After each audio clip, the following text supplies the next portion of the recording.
Assalamu alaikum.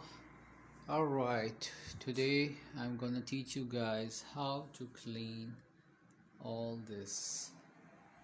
Alright, DIY.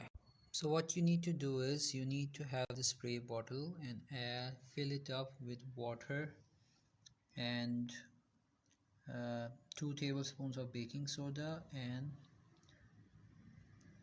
2 of the Alright, अब आप क्या करें, सोल्यूशन तैयार है हमारा अल्हम्दुलिल्लाह। अब आप ग्लव्स पहन लें और ऐसे स्प्रे करें जहाँ जहाँ भी चिकनाई है। बहुत अच्छे से आपने सारा जो एरिया है जिसमें चिकनाई लगी हुई है आपने, इसी तरह चूल्हे पे भी आप स्प्रे कर लें। ठीक है, अच्छी तरह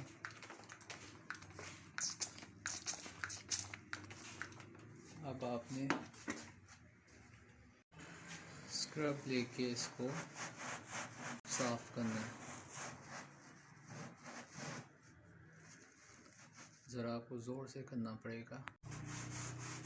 ये देखें आपके सामने बहुत अच्छा साफ हो रहा है।